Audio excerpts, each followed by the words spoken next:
98% of people aren't living up to their full potential. They form their opinions based on superficial things that they hear.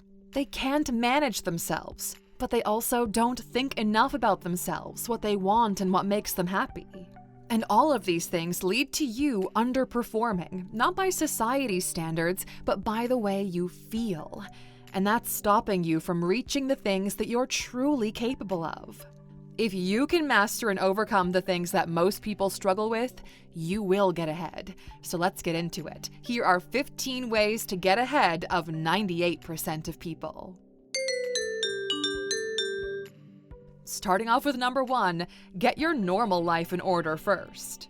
How can you start a new course, apply for different jobs, or even get married when your everyday life is a hot mess? You can't.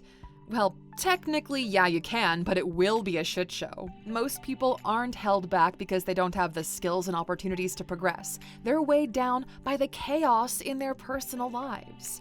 The chaos can range from really simple things like a messy home space and a boring, unhealthy routine, to more complicated stuff like high-interest debt and a bad relationship. Research shows that romantic relationships at home are having a major impact on how people perform at work. You can't work well when you're stressed about your home life. Research by the University of Mexico shows how clutter and mess in your home affect your well-being too, as well as what you eat and your mental health. So before you can do all of the things you have to do to get ahead of everyone else, you need to get off the same footing as them. And you can do that by creating a structured, orderly life with things you can control. You want to be more productive? Well, studies show that having a structured and organized life leads to better productivity and mental well-being. So that is where you start. You start with the basics. Clean up your environment, create an interesting but structured routine, and fix your relationships. Most people don't actually have this, so if you fully commit yourself to fixing these things, you'll get way ahead of them. Number 2, find a truth that most people dismiss. There are some truths out there that we hear every day and we think everyone else is following it, so we don't consider it a gold mine of knowledge. But the thing is, those people are just like you. They may hear the truths, but they're not living by them. They think it's common knowledge that the rest of the world is following too, but if you watch carefully, most people are still following the crowd. Most people are still working with one stream of income that they get working for a company, even though we know how multiple streams of income, even if they're small, are more likely to grow over time. Even though we know that we live in an era where starting a business is much more accessible and it's something that you can do in your free time. It's like the experts are shouting at everyone to move differently. The crowd is marching and some people look back, but they keep moving on with everyone else. You might be that one person who looks back and then turns around. Sure, you might be walking in a different direction, but the crowd isn't walking to a destination you want, so you're not missing out on anything here. Niche markets are more profitable than mass ones. Everyone thinks that AI is going to replace art, so people are learning to code. But wait, okay, think. Coding is more definitive. Art is a lot more broad. AI works well within limits, not outside of them. So in the next few years, what's really going to be in demand? You find the truths by looking at the things people struggle with, by seeing what's unpopular and why, and by following contrarian thinkers like Nassim Taleb or Peter Thiel. A small percentage of people understand the value of a truth that most people dismiss, and an even smaller percentage follow through with some action on that truth. If you follow through, you're already ahead of most in the world, whether you succeed or not. And on a similar note, number 3, be contrarian just for the sake of it. Irish poet Oscar Wilde once said, "Most people are other people. Their thoughts are someone else's opinions, their lives a mimicry, their passions a quotation." If you can move away from that and form your own opinions, you'll get ahead of everyone else. You'll get to know yourself better while everyone else is still unhappy and confused about it. And you do that by challenging conventional thinking. Be contrarian just for the sake of it. Not to argue, but to see which divisive things you actually agree with. Think about this. When most people are planning their holidays, they look for the Instagrammable places, the top-rated cafes. When they're planning their health journey, they look for the best-reviewed diets and exercise programs. When they're stressed, they talk about how stressed they are. When they're broke, they talk about inflation and the cost of living. Everyone is saying the same damn thing. There are no original thoughts. The quickest way to find out what makes you tick is to say the opposite thing to everyone else. You'll eventually start adopting different ways of thinking, and you'll begin to understand yourself outside of what the crowd is following. So instead of saying you're broke because of inflation, you could say you're broke because you decided to spend a bit more money on organic food this month. It doesn't have to be totally true, you just have to get your mindset to move away from what everyone else is thinking and saying. That is how you master your emotions, your mind, and your resilience. Whatever the world is doing right now isn't working. So do the opposite. Number 4, listen to what other people say they're afraid to do, then do it yourself. In conversations with your friends, colleagues, and networking events, stop talking about yourself and listen to other people. Listen to them talk about their ideas that they didn't manage to get off the ground. Listen to them talk about things they're struggling with and ask them about the things they're afraid of. Always ask why. Why are they afraid? If one person is afraid, then it means there's a good chance a lot of other people are too. So there is a gap for you. You just have to be the one who isn't scared. When others are too scared to take action, that's when you step in. The things that intimidate other people are the things that are going to push you forward. There's a chance for you to seize opportunities because everyone else is playing it safe. So make those bold career moves, change cities, and start that business. Be part of that 2% who face their fears, not the 98% who give fear a big ol' hug and allow it to dictate their entire life. Number 5, do it now if you're gonna do it eventually. One of the biggest obstacles holding people back isn't even an obstacle. It's a habit, an excuse, a pointless mindset. I'll do it tomorrow when I've got more time. Look, okay, 20% of people are habitual procrastinators. 75% of people consider themselves procrastinators. Okay, it is everywhere and it negatively impacts your rate of success. It reduces your self-confidence, affects your attitude toward learning, and leads to feeling anxious and depressed.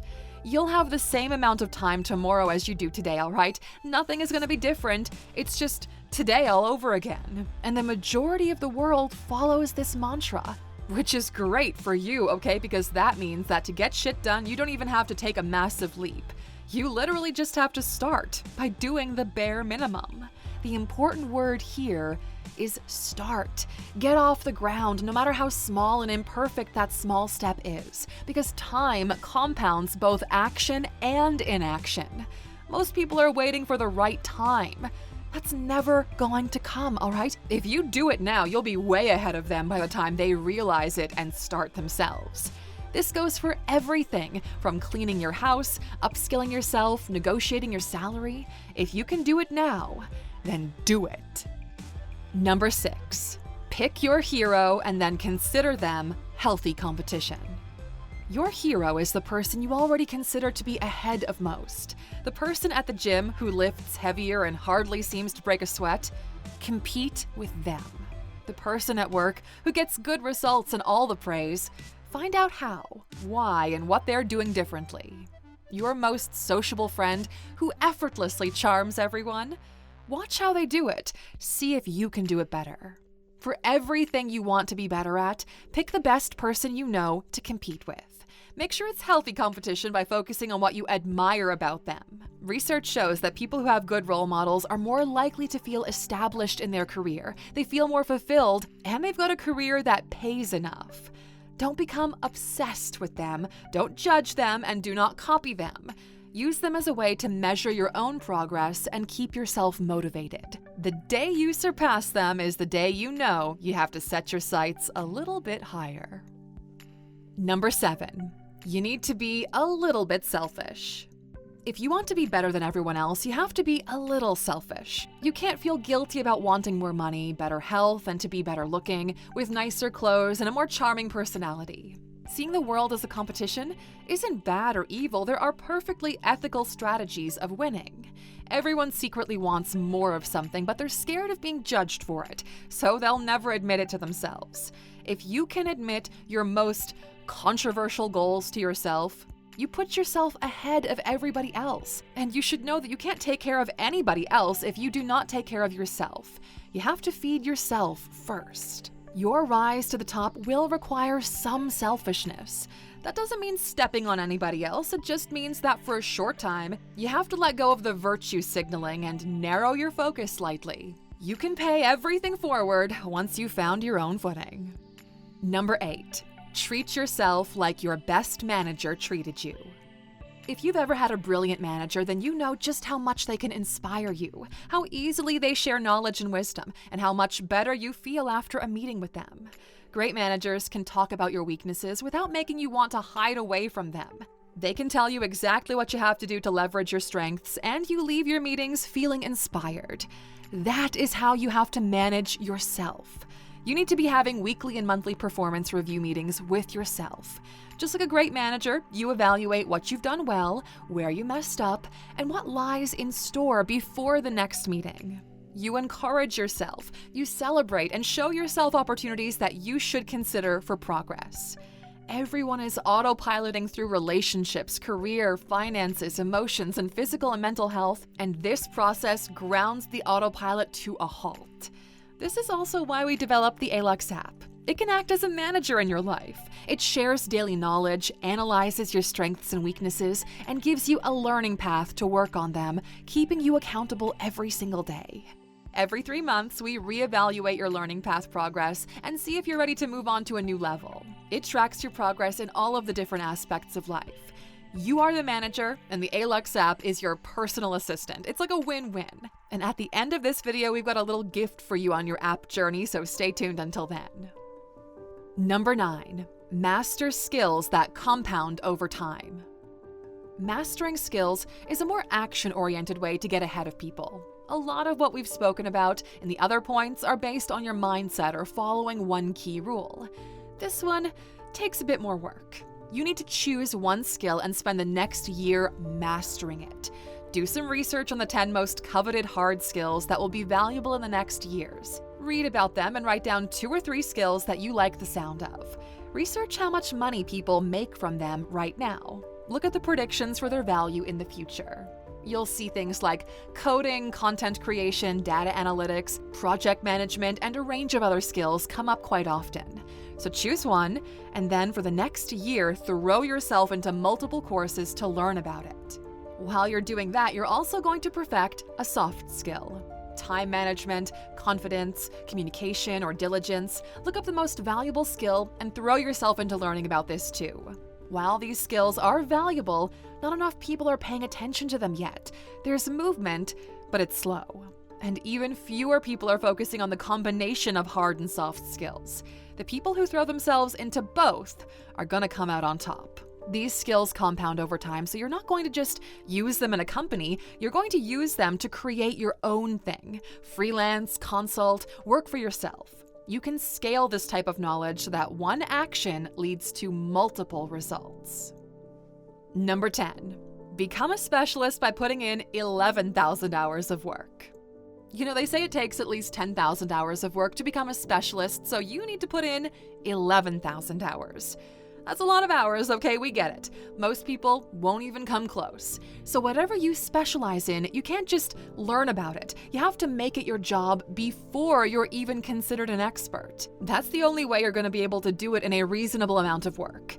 You can't wait until you know everything before putting what you know into practice. You can't let your lack of knowledge in the area hold you back from pursuing it. Only working on your expertise in your spare time isn't gonna cut it, okay? It has to become a part of your life, so you find a way to bring it in.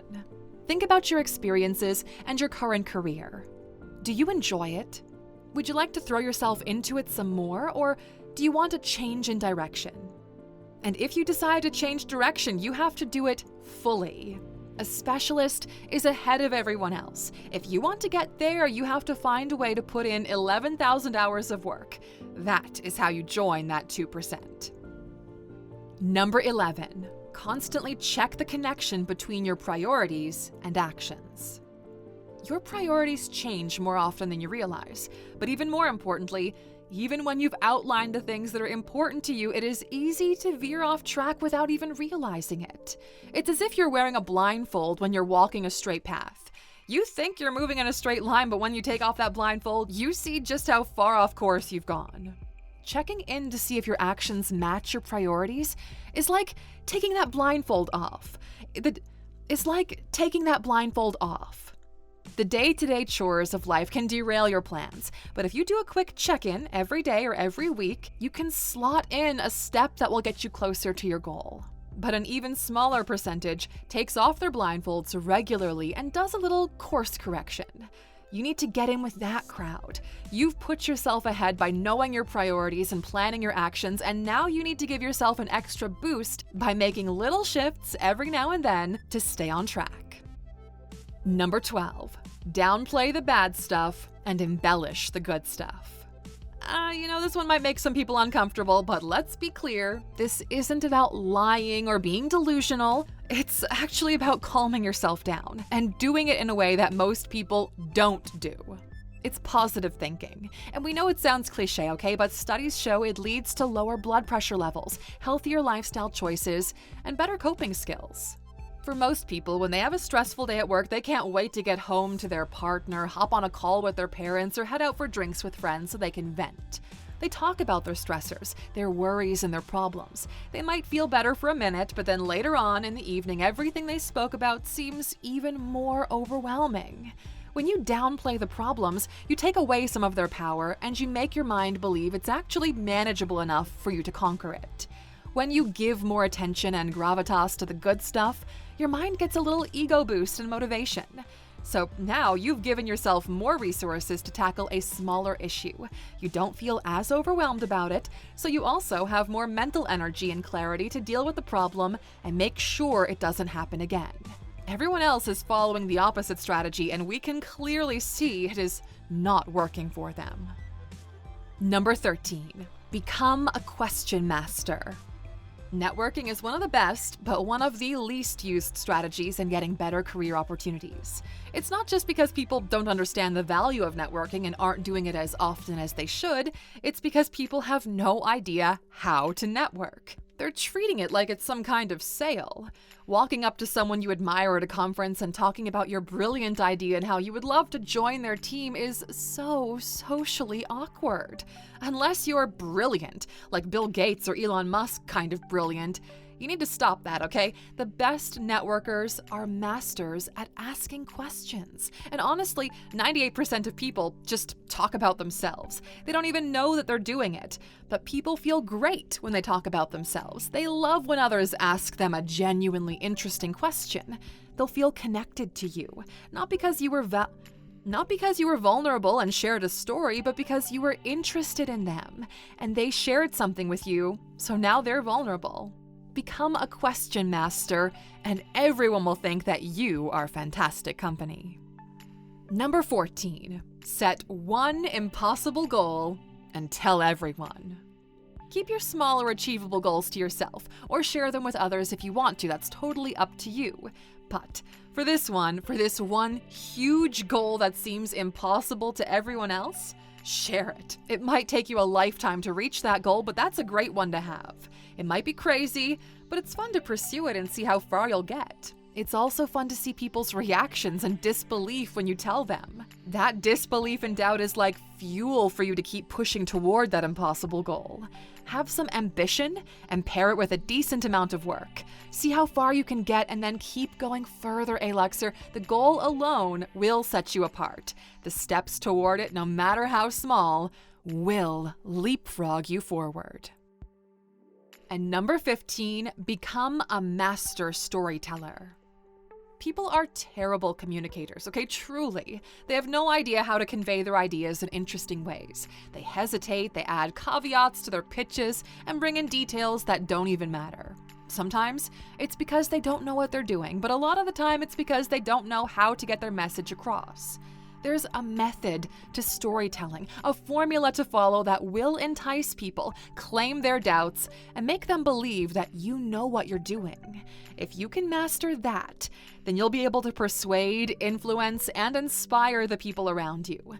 You will be at the top, part of that 2%, and everyone will be looking to you for the next move. And that's all from us today, Aluxer. We promised you a gift though, so here it is. Go to the Alux app, download it, and then come back here to this video and scan the QR code on screen. Not only will you get 25% off the yearly membership and a 7-day free trial, but you'll also get exclusive access to our paid course on mastering time management. Mastering time management is an ace up your sleeve that will boost you ahead of the rest. We'll see you on the inside.